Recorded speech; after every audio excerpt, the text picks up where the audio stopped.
Good morning. Good morning. We are here. We're on day 15. This is what consistency looks like. Good morning, everyone. Hope you're having an amazing Saturday morning. Hope you had a great week. Whether you are watching this live or on the replay, it is Saturday, March 22nd. March 22nd. Today is Saturday. So thank God it is Saturday. Do you know, fun fact, I used to do a series called Thank God It's Saturday. Good morning, Susan. I used to do a series on YouTube. You can actually probably still go to my YouTube channel and see my old videos that I used to do on Saturdays. So like every time he does, thank God it's Monday. And my logic was a lot of people will get that inspiration on Monday and it probably will last them until like Wednesday.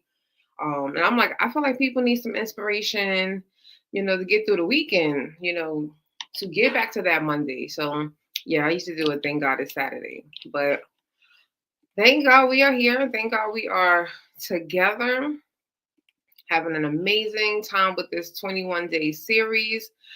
So I have decided update for those who watch consistently. Shout out to you. I appreciate you for being here, whether you're watching live.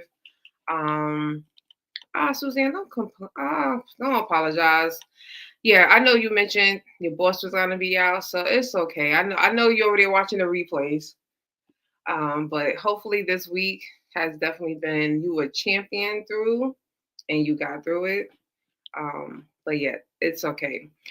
So yes, I've decided to continue the 7 a.m. but Monday through Friday. Monday through Friday. I will take the weekends off. Right. So today is going to be a short one because the farmers market starts at 8, and I want to go to the farmers market today. I'm seeing and see what goodies they have. So I am thankful for that. Suzanne said that she survived. Suzanne, we knew that you could do it though. We knew this. I knew you could do it. You knew you could do it. So you did it. You championed through, and here's the outcome of it. Now your boss is going to come back and be very pleased with the work that you have done. So shout out to you.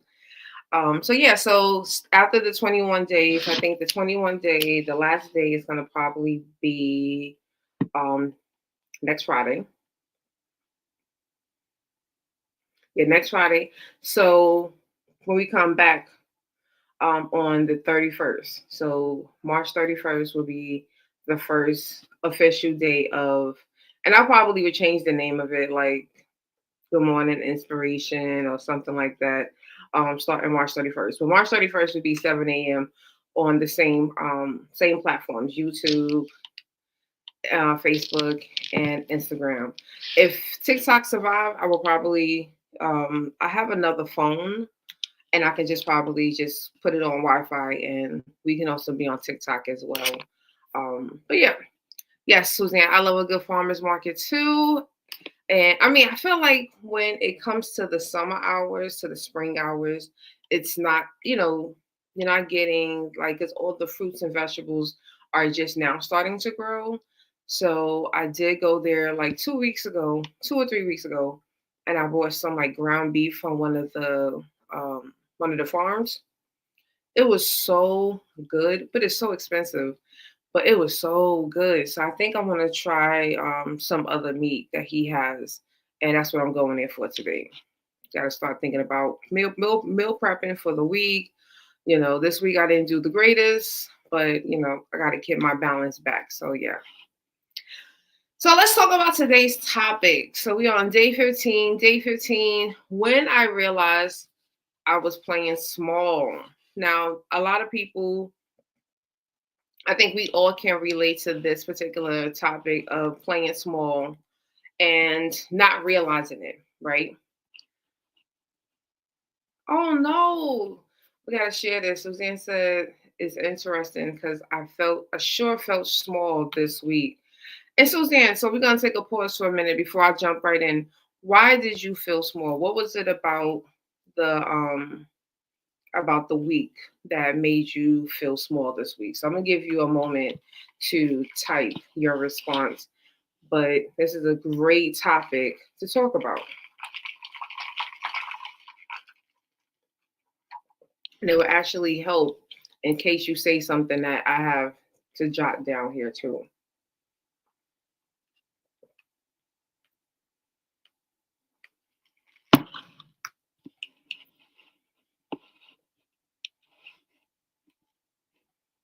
So we're doing live on the spot coaching today. See what happens when people join live? You never know what's gonna happen.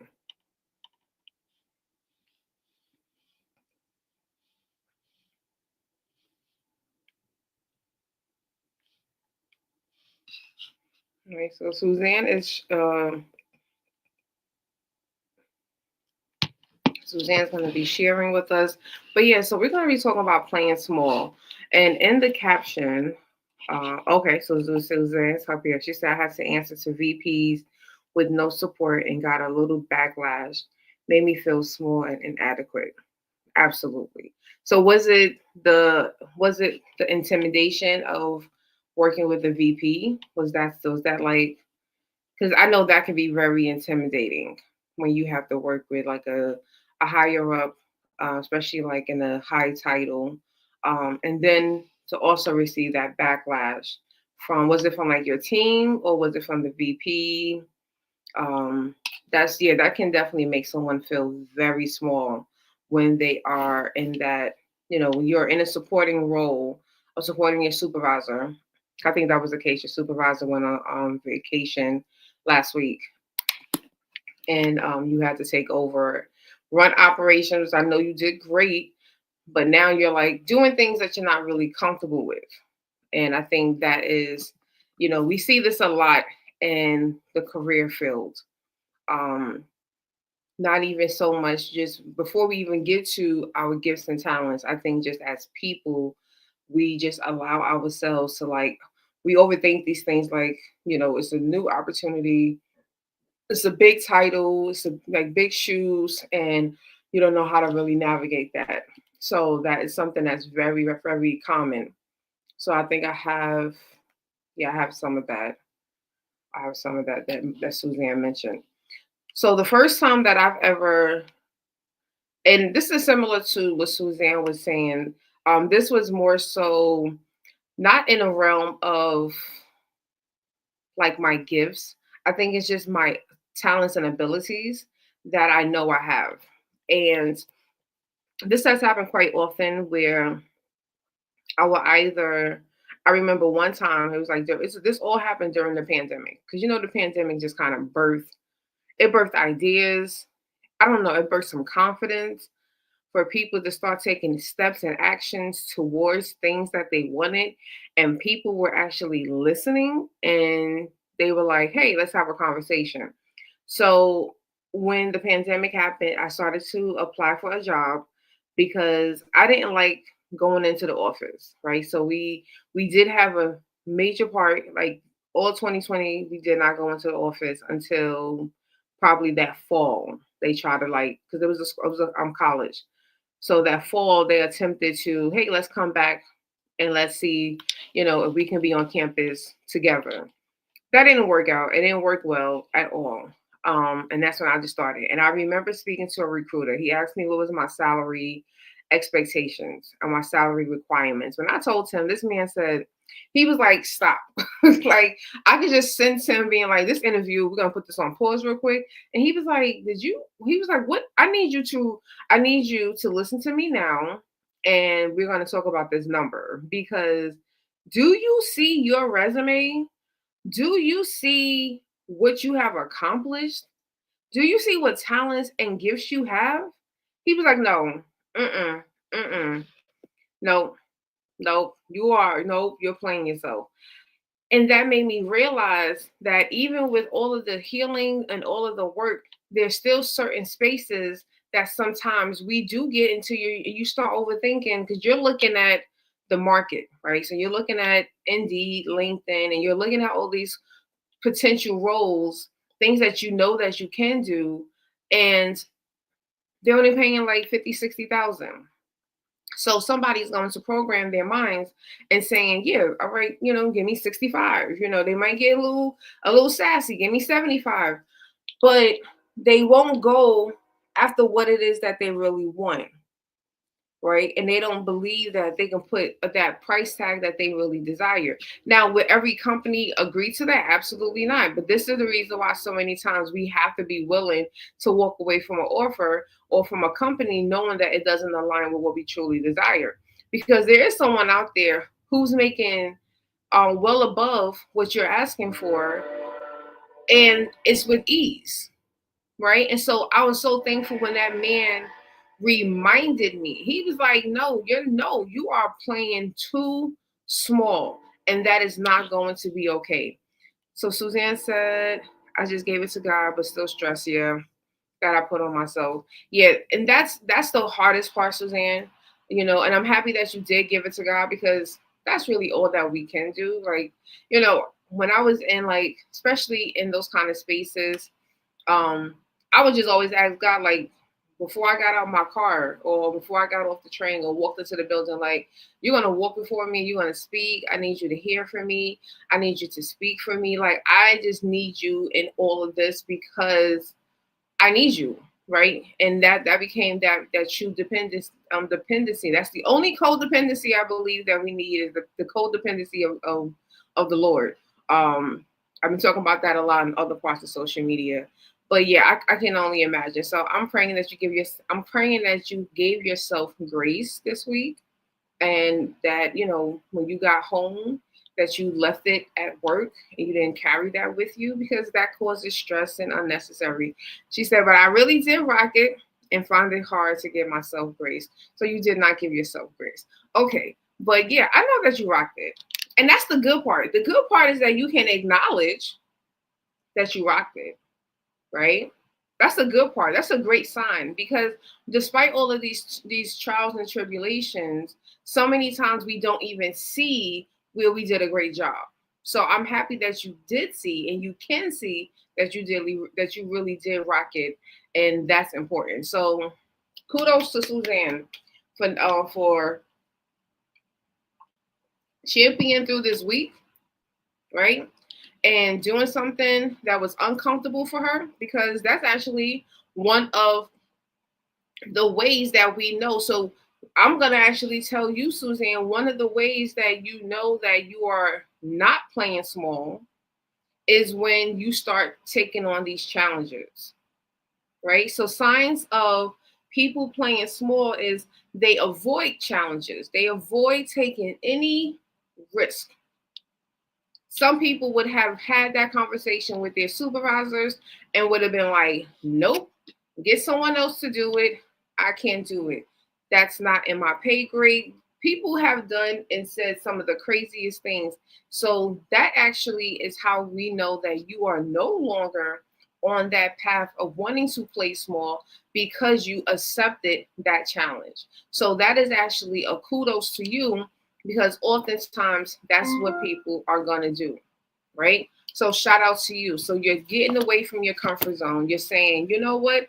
I don't like this, but I'm going to take my time and I'm going to take a risk and actually accept this challenge. So that's how we know that we are doing it. Two other things that come up when we are recognizing if we are playing small, we start to over apologize. Ever find yourself just start apologizing for stuff, and it's like, why are you apologizing? And that is definitely a sign, because when we are, just constantly saying sorry, even for things that we don't necessarily need to say sorry, it's a lot of the time it's not necessary. But that also is going to indicate that you are trying to diminish your self-worth, right? You're trying to reduce yourself, and we can't do that. So you got to get to that point where you don't apologize. And I used to do that a lot. I remember an ex-boyfriend, actually, he pointed that out to me one time. And this was years ago. And he was like, why do you say sorry for every single thing. He was like, everything don't need a sorry. He was like, if he was like certain things you just have no control over. You know, if it started raining, I remember like one time he was in a car and it started pouring down raining. He had to go pick up his daughter, and he had to be there by a certain time. We left on time. It started pouring down raining. It was not safe. We had to pull over, and in turn, his daughter ended up being late, being picked up late from school because of it. And I was saying sorry. He was like, "What are you saying sorry for? This has nothing to do with you. Like, you're just with me. Yes, this is frustrating. This is aggravating, but this has nothing to do with you." And I see that so many times when we don't build up, work on our self-esteem. And back then, I definitely wasn't. You know, I had high confidence, but I didn't have high self-esteem. And I only had high confidence on certain aspects of my life, not in everything. And we can talk about that in the future as well. And then also when you're seeking validation, right, from other people. So, Suzanne, I don't know if you watched the replay, but Wednesday night, I spoke at Tulsa Remote's anniversary celebration. And one of the questions that someone asked me was, what inspires me? Like, how do you get inspired? And I'm pretty sure they was probably expecting me to say like other people. And I had to learn, and I learned this from studying what's his name, Maslow hierarchy of needs, um, how to inspire and motivate myself, right? So many times, sometimes people feel like they need someone else to come in. And I've had to learn in my situation to reflect on my past, the things that I have done. So when I get to that point of defeat and I start feeling like I'm playing small or I'm doubting myself, I have to sit and remind myself, yo, you the girl that did this, you the girl that did that. And I have to speak that into myself so that I don't spend too much time relying on other people's opinions. Because when you start depending on other people's opinions over yourself, you're also opening yourself to their criticism. And some people are not going to give you constructive criticism. Some people are just going to try to talk you out of it because they don't feel like you're supposed to do it. They don't feel like you're worthy of it, or because they're not doing anything remotely close to what you are doing. And we spoke a little bit about this yesterday. They're going to try to talk you out of it. So you got to get to that point where you have that internal validation locked down before you start going out there and being inspired and motivated by other people, because you got to protect yourself. And so when I started to, think about, I couldn't really pinpoint besides that one guy, telling me like, no, you need to put your standards out here. You are amazing. You are great. It helped me because it was like, I know these things, and I think for me, it was just like, okay, I needed to hear this. It was confirmation. And I always say, you hear me say this a lot. God is going to tell you these things first. Other people are going to come and confirm it. So it's like, until you actually believe it, right? You got to just start saying it, start saying it, start saying it. You may not believe it, but you just got to start saying it, start saying it. And then when you start hearing, God is going to send other people in to confirm what he's saying to you. So now this is how it's going to explode into like actual actions. Suzanne said, I caught myself wanting validation from VPs, but thought they're not better than me and not in the trenches. That's the truth. I stopped myself from saying sorry, not going to do that. Perfect, Suzanne. And you did exactly right. And this is very normal because that's what society tells us, right? They tell us, you should be one, you should be recognized, you should want to be recognized. And yes, it's very important. Like I said, it is important for recognition, right? So we can't run away from it. We can't run away from other people's validation. We cannot run from it, but we cannot allow that to be the only source. That can't be our only source. That's where we have a problem, because if you're only getting fueled by other people's recognition or validation, that means that they can easily take that away from you as well, right? Whereas when you already own it and you know it, and you know you that girl or that man, And then they come and say, oh, and you're like, oh, thank you. That's why the conversation that we had a few days ago, but we were talking about accepting that recognition. Like, I know I'm dope at what I do. Sometimes I had to learn. Sometimes you have to allow someone else to clap for you. You have to allow someone else to give you, those praise. But I already know deep down, like, I know I'm that girl. Like, come on, I don't need this, right? It's not something that's going to be a necessity for me. But yes, we still have to want some type of, or we still should be able to receive it. And I'm happy that you said, I think you said something else, um, and you stopped yourself from saying sorry. Right, right. Especially if it's something that you have like no control over. See, that's the one thing about like taking over or coming into an entity, or into a role like temporarily. Like, there's a lot of things you really have no control over. The things that your supervisor has done before, and they're only going for 5 days. So you really can't be like, I'm not apologizing for why somebody else did something the way that they did for the last, year or two. If I'm just stepping in and I'm just helping out, I'm not apologizing for that.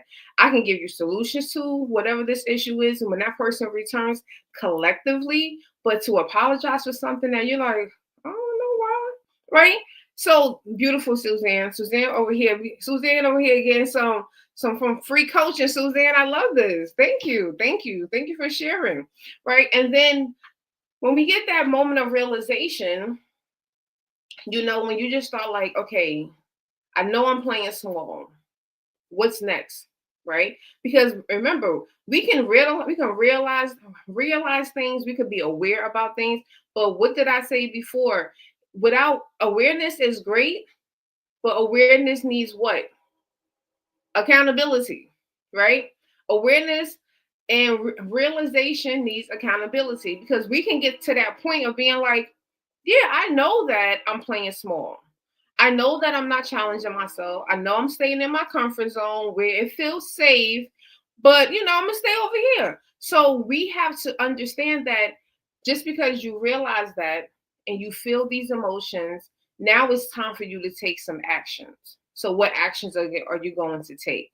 But before we get there, we have to understand that when we are playing small, this is going to impact so many aspects of our lives.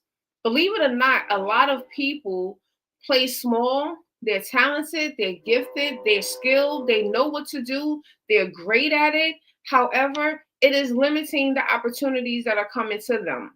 It is limiting their financial situation. They're not growing financially. They're not growing in their career. I've been having, right, playing safe and staying in your comfort zone is not going to give you any level of growth. So you're not going to continue to excel. But the reality is you have to get to a point before you really even make these before you take any steps, you have to really sit down and figure out what is it that you truly want. And that is a hard question for many people to answer. And I was actually having that conversation yesterday.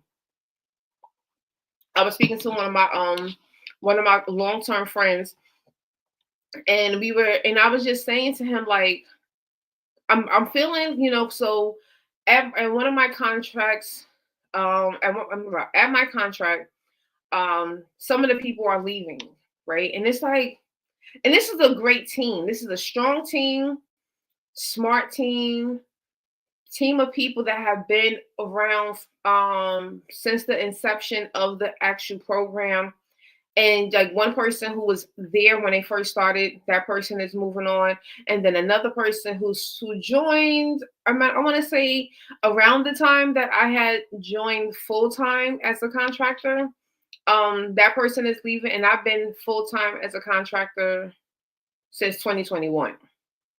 So that person is leaving, and I'm just like, so now it has me wondering, like, okay, Tanisha, what's next, right? And I have been getting in this space of I'm very comfortable in what I do. I love what I do because it's not often that I can find an opportunity that's going to allow me to explore and play around with new technologies.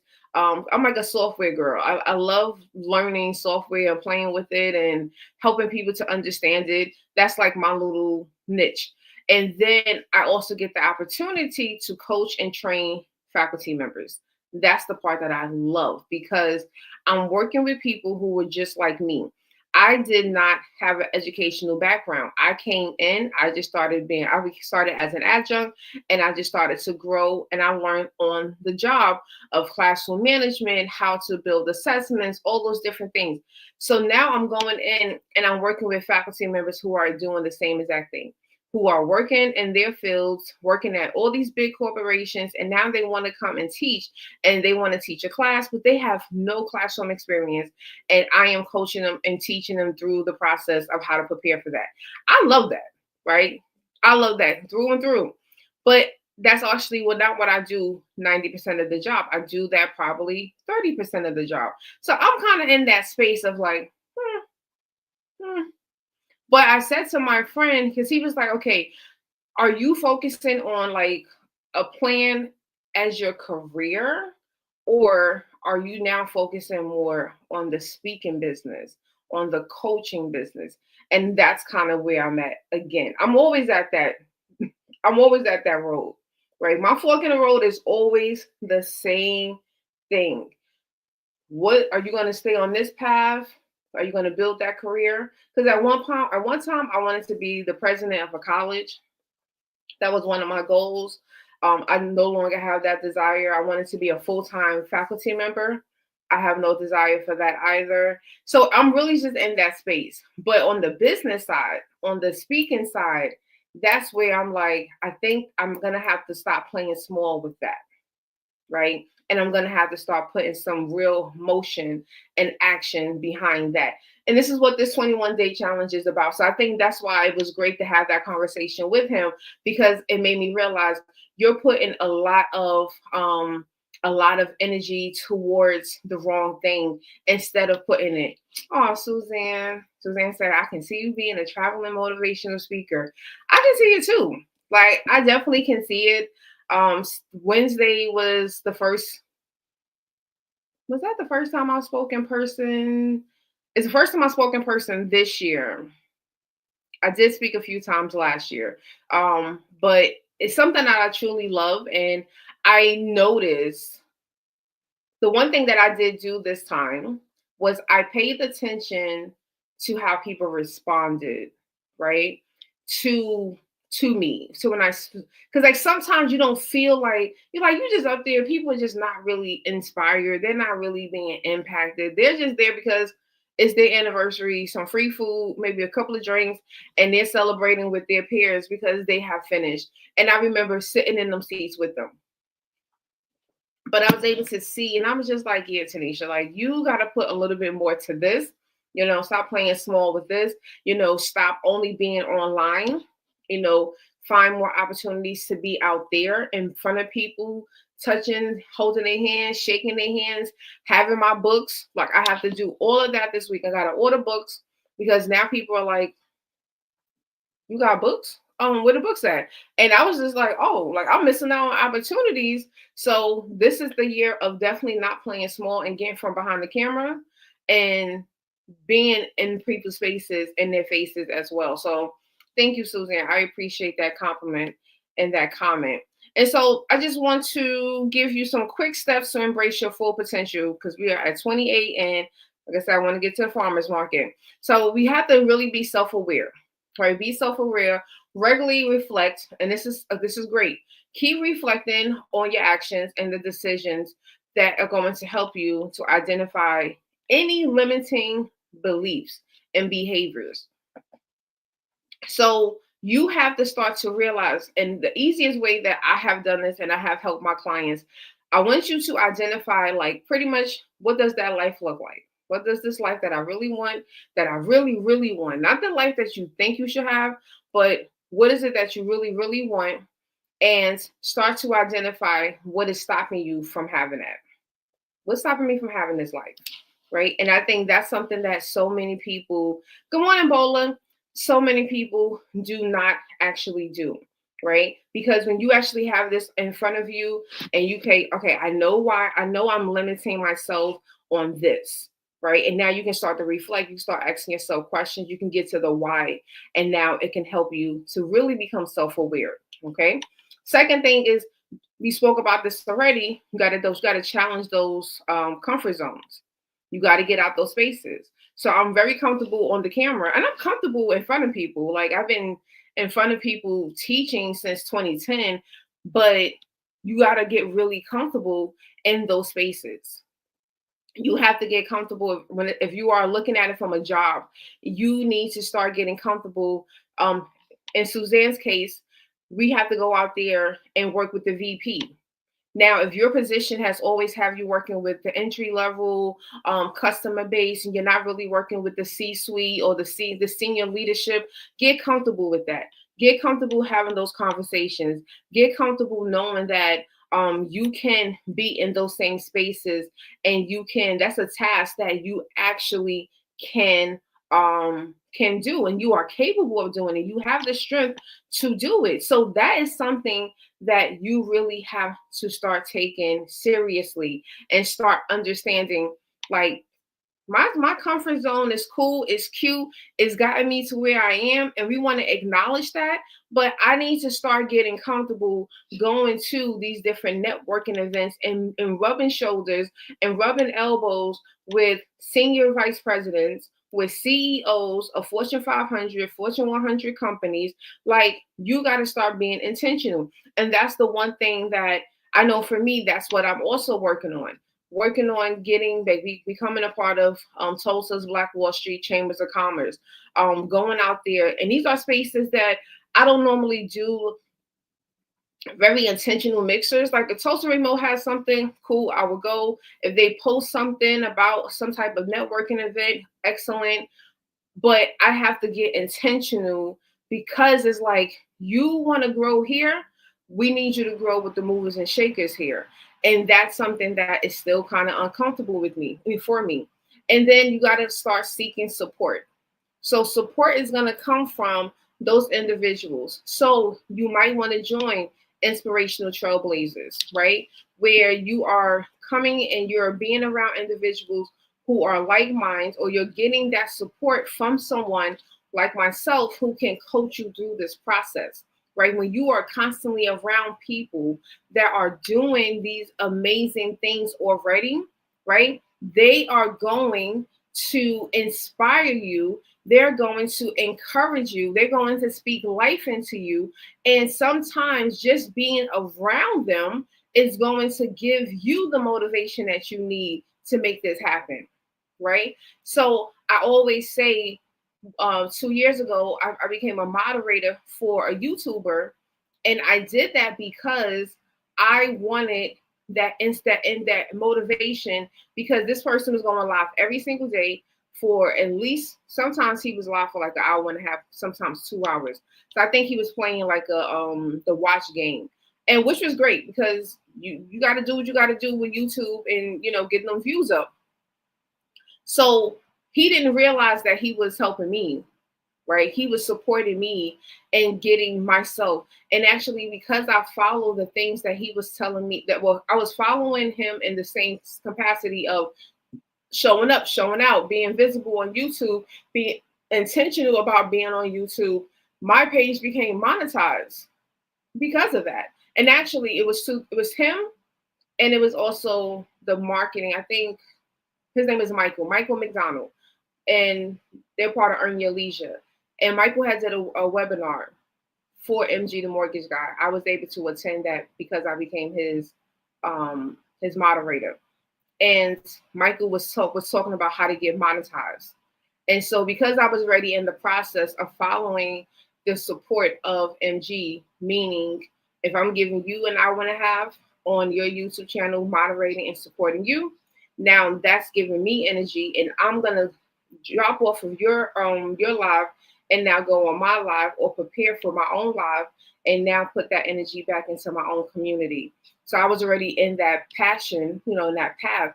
And then Michael came along, and then he gave 10 times more gems on how to monetize. And I did exactly what Michael said, and my page was monetized in less than 7 days, right? So we need that. We need to be around these kind of people and get into those communities. And sometimes it's going to be free. Sometimes it's not. Sometimes you're going to have to pay to sit at that table and just glean off of what they're saying, right? Glean and listen to what they're doing. Sometimes it might not be they're giving you the extra strategies and words. They could be giving you those extra strategies and actions. So now you're paying attention to the actions, and you can take note and say, okay, I'm going to try that also and see what happens for me. That's all that you could live and you can learn. You now have access, but you're challenging yourself because 9 times out of 10, you have never done this before. And then the other part is that you're getting out your comfort zone, right? So it's a win-win. And now you actually have data. If it doesn't work out for you, cool. If it does work out for you, even better. And for me, my page became monetized because I followed those 2 gentlemen and what they were doing. One person didn't even know that they were helping me, and the other person gave legit step by step. And I, as a student, I sat there and I followed those steps to the T, and I became monetized. That's what people want to hear about, right? So I'm sorry, Suzanne. I know you. I was like, let me stay focused. I know I can get all over the place. So 2 things Suzanne said while I was speaking. She said, I can see you in the school systems. The kids need to hear what you have. Thank you. I do believe that. Even though I am more focused on the adults, because I feel like there's so many adults who have missed a person like me. And I remember when I was teaching, I was doing an after school enrichment program back in Brooklyn. It was called Project Superstar. And I met with the parents because I was teaching the kids certain things. So we were talking about entrepreneurship. And some of them, these were like, one of the students was the sibling to the older student. So he just had to come. But believe it or not, he was the youngest, but he fully understood entrepreneurship. So he was even willing to take like his Christmas money, ask his mom to take him to BJ's. BJ's is equivalent to Costco's. That we have that on the East Coast. And he was like, I want my mom to buy me some candy bars, and then I'm gonna take those candy bars and I'm gonna go to school. And then he had even found that he was like, if my mom takes me this month, there's a coupon so I can get it for less money and I can have more profit. And this was a young man that was in elementary school. So fast forward, he goes home. I guess he must have said something to his mom. His mom was not pleased. She was like, you need to be worrying about school and worrying about going to college. And he was like, it's not that I don't want to go to college, and it's not that I'm not focused on school, but he's starting to have this entrepreneurial spirit, even though he was like in 4th and 5th grade. So I ended up having to have a conversation with mom because she was really disturbed by this. And after we had a good 45-minute conversation, it helped her to realize where she was seeing the limits, right? So she was projecting her limits and beliefs on her children. So you have these children who are going into these schools, and the schools are paying all of this money for motivational speakers, right? And those motivational speakers are speaking life into your children, and children are easily influenced. So a child is going to really soak up what you're saying, and they're going to walk away and like, oh my gosh, they're going to feel like they can conquer the world because they can. But then they go home and they share that, and depending on what kind of parent they have at home, that parent can either kill that dream or that parent can speak life into that dream. And I see more often a lot of those parents kill those dreams, right? So I like to speak to the parents because I want to help the parents to stop being dream killers, right? Don't stop your child from wanting to do amazing things because you don't feel, or you didn't feel, or someone didn't speak life into you when you were younger. So now you're projecting. And this is how we end up with generational curses, because no one is speaking to the person who's actually harming those children, And so that's why I'm like, actually, I was supposed to do some workshops in Brooklyn last year for the parents. Like, I'm actually in the process of how can we get the parents, how to get the parents out. And that's actually that was the challenge and why we did not move forward, because it was really a challenge getting those parents out there. I know I'm about to finish up. but yeah, I had to get to that point. I had to realize, like, okay, I want to help these parents, but it doesn't make sense to pay me thousands of dollars to do these workshops if we're going to get 3 parents, right? So that became one of the struggles. So that's something I have to think about. And it's the last thing Suzanne has said about the VP, right? So VPs, it is just a title, and they do put on their pants the same way. I used to tell people, in one of my old jobs, they used to get upset with me because you know how I am. Well, you're starting to learn how I am. No one is. I don't get intimidated easily. I used to work. I was 15 years old working in the music industry, like being around all these celebrities that people know from near and far. So when I was getting into corporate America, senior vice presidents, those things never intimidated me because I'm like, well, when you bleed, if you and I was to bleed at the same time, guess what? It's gonna look the same. Like, I'm not getting excited. I'm not getting sad, so yeah. So yes, Suzanne said it is farmer's market time. Actually, to the farmer's market is like 10 minutes. The one thing, I don't know if you ever came to Tulsa for the visit, but Tulsa, the beautiful thing is like everything is like 10 to 15 minutes away. So that's like the awesome part. And we got parking. So yes. But yes, I'm about to drop off in a minute. So I just want to continue to encourage you, stop playing small. You're not small. You're doing amazing things. Let people know what you do. If anything, we have to let people know what we do. And if you struggle with that, that's going to be your challenge. I want that to be a challenge for the next 7 days. Whatever it is that you do and that you know that you're amazing at, I want you to start. If you need to just start writing a Facebook post. My name is so-and-so, and this I know that I am great at. That's going to be a prompt that I'm going to put up on my Facebook page because we want to get into the energy of sharing and letting other people know who we are. That is going to also help us to not play small because that means that I'm choosing to let you know what I can do, right? What I know I'm amazing at.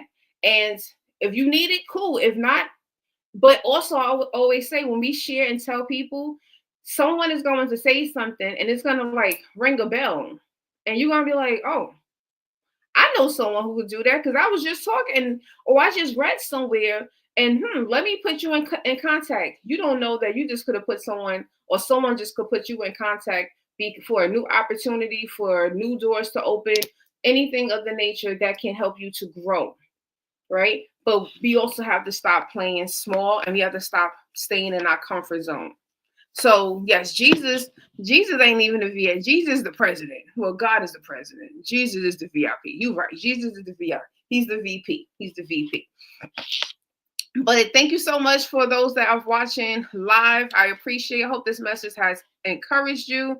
I hope it has given you some insight as to what it is that you need to start doing, right?